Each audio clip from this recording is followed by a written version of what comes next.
Hello everyone. आज का topic है ये स्ट्रेटेजिक बलवाक on third India Central Asia dialogue. ये जो तीसरा डायलॉग होने वाला है उसमें जो मेरा स्ट्रेटजी रहेगा अपना डिफेंसिव को मजबूत करने के लिए, इसके बारे में डिस्कस किया गया है। तो आइए देखते हैं। The third India Central Asia dialogue convened by external affair S Jaishankar on Sunday is one in a series of timely connection to the region by New Delhi this year। अभी जो संडे को जो डायलॉग हुआ था, जो कि lead कर रहे थे एस जयशंकर, ठीक है, ये बहुत सही समय पे ये डायलॉग हुआ है, ठीक है, इस साल का। और ये जो है ये कंटिन्यूसली जो है ना सीरीज ऑफ डायलॉग हुआ है, मतलब और भी डायलॉग होने वाले हैं जिसमें कि ये एक है, correct. Spurred in some measured by event in Afghanistan. और ये इंकरेजमेंट कैसे मिला? तो ये अफ़गानिस्तान के कारण encouragement मिला, ठीक है। The dialogue has been held a month before leaders of all 5 Central Asian republics come to New Delhi as a chief guest for the Republic Day celebration। और ये डायलॉग जो है ना एक मंथ पहले, मतलब जो CAR जो है, मतलब जितने भी कंट्रीज़ में आते हैं वो चीफ गेस्ट होने वाले थे रिपब्लिक डे में, उनसे एक महीने पहले ये मीटिंग रखा गया है। And month after National Security Advisor Ajit Doval's regional security dialogue with his CAR counterpart to discuss Afghanistan। और एक मंथ पहले, मतलब सपोज जनवरी में आने वाले हैं तो दिसंबर में मीटिंग रखा गया, उससे पहले एक मंथ पहले और अजीत डोवाल का एक मीटिंग था जो कि रीजनल सिक्योरिटी डायलॉग था। Among the issues discussed on Sunday we are extending immediate humanitarian aid to Afghanistan। और इसमें जो इशू डिस्कस किया गया संडे को, जो ह्यूमैनिटेरियन एड होता है ना वो प्रोवाइड करने के लिए बात किया गया, अफ़गानिस्तान को देने के लिए। इंक्रीजिंग ट्रेड, इस पे भी बात हुआ, एंड इम्प्रूविंग कनेक्टिविटी। तो ये तीन चीज़ पे बेसिकली डिस्कस हुआ ये मीटिंग में। It is significant that CAR foreign minister choose to come to New Delhi. बहुत ये सिग्निफिकेंट है जो मिनिस्टर आने वाले हैं New Delhi. An indicator that India's outreach to Central Asia. और ये क्या इंडिकेट करता है कि इंडिया का जो है ना, मतलब पहुंच बढ़ रहा है सेंट्रल एशिया में। A region neglected by South Block for several decades. जो ये 5 कंट्री को जो साउथ ब्लॉक वाले लोग इग्नोर करके रखे थे, कहीं ना कहीं अब इंडिया जो है ना अपना वर्चस्व फैला रहा है, ठीक है। रेसिप्रोकेट इज बीइंग रेसिप्रोकेट, मतलब रेसिप्रोकेट का मतलब होता है रिस्पॉन्ड करना, ठीक है। तो इंडिया यहाँ पे रिस्पॉन्ड कर रहा है क्योंकि साउथ ब्लॉक बहुत सालों से मतलब इग्नोर करके रखे थे ये सब कंट्री को। The joint statement that they share a broad regional consciousness on Afghanistan. इसमें जो स्टेटमेंट आया है मतलब ज़्यादा फोकस मेन अफगानिस्तान पे किया गया है, ठीक है। Is apt given that like India all Central Asian neighbours of Afghanistan worry about the threat of terrorism, radicalisation, narcotics and refugees. और इसमें ज़्यादा फोकस क्या किया गया है, कुछ 3 चीज़ों पे फोकस किया गया है। जो थ्रेट है ना टेररिज्म से, रेडिकलाइजेशन से, नारकोटिक्स से एंड रेफ्यूजीज से, ये सब पे ज़्यादा डिस्कस किया गया है। However, unlike India, most of CAR maintain bilateral talks with the Taliban regime। India तो मेंटेन कर ही रहा है तालिबान से बात करने का, साथ साथ जो CAR जो कंट्री है वो लोग भी बायलेटरल टॉक्स कर रहे हैं जो तालिबान के साथ, ठीक है। उज्बेकिस्तान एंड टर्कमेनिस्तान हैव री ओपन मिशन देयर। और ये 2 कंट्री जो है ना अपना फिर से कहाँ पे, अफगानिस्तान में मिशन को ओपन कर दिए हैं, ठीक है। Trade between India and Central Asia has long languished below $2 billion. और जो ट्रेड था हमारा इंडिया का और सेंट्रल एशिया के बीच में बहुत ही कम था, $2 बिलियन से भी कम था। With all sides need to grow this. और ये चाहते हैं कि अब ये ग्रो हो, मतलब बढ़े। In addition India's $1 billion line of credit for projects in Central Asia.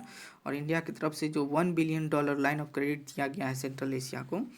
And connectivity initiative such as Sabar Port and International North-South Transport Corridor and the Turkmenistan, Afghanistan, Pakistan, India gas pipeline were all part of the dialogue। और जो ये $1 billion line of credit जो project था Central Asia में, किस चीज़ के लिए था? अपना कनेक्टिविटी को बढ़ाएंगे, जैसे साबर पोर्ट और international north south transport corridor पे ज़्यादा फोकस किया जाएगा। And the Turkmenistan, Afghanistan, Pakistan, India gas pipeline जो है ना, ये सारे जो थे ना, ये जो मीटिंग का मेन मुद्दा था. While the strengthening of India Central Asia ties and rival of their traditionals, ठीक है, historical and cultural links are much needed.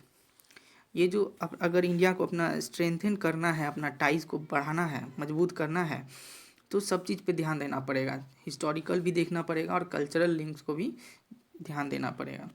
It is also important to recognise the geopolitical cross currents that complicate such efforts. और साथ साथ ये भी recognise करना पड़ेगा जो जियोपॉलिटिकल क्रॉस करेंट है, मतलब मतभेद जो है ना, उस पर ज़्यादा फोकस करना पड़ेगा. While Russia continues to wield influence in CAR government, ठीक है, और रसिया जो है ना कहीं होल्ड कर रहा है ये सब चीज़ CAR गवर्नमेंट को, ठीक है. While Russia continues to wield influence in the CR government, ठीक है, रसिया तो होल्ड कर ही रहा है. मतलब साथ साथ China belt road initiative and 100 billion trade have made it a central figure in the region. और जो चाइना का जो बेल्ट रोड इनिशिएटिव है, जिसमें कि वो कितना स्पेंड कर रहे हैं, $100 बिलियन, ठीक है, ये सेंट्रल फिगर है, ज़्यादा भी हो सकता है. The US has also been seeking foothold in the region. और साथ साथ US भी अपना वहाँ पे एक मतलब मजबूती बनाना चाह रहा है वो सब CAR रीजन में, स्पेशली आफ्टर अफगानिस्तान. कब? जब अफगानिस्तान में वो सब चीज़ हुआ, उसके बाद US अपना भी चाह रहा है कि वर्चस्व CAR में बनाए. Meanwhile India's land connectivity to Central Asia is hampered by Pakistan. और जो इंडिया का जो लैंड कनेक्टिविटी था सेंट्रल एशिया में, किनके द्वारा ख़राब कर दिया गया?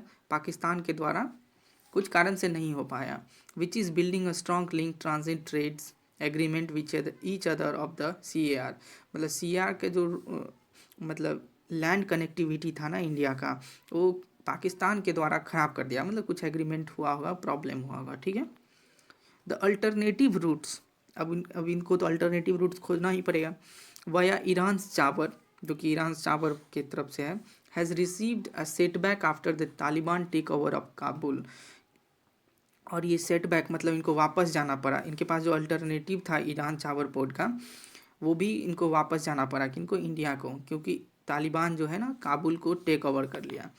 And the development of India manage Shahid Beheshti terminal there continue to suffer due to the threat of American sanction.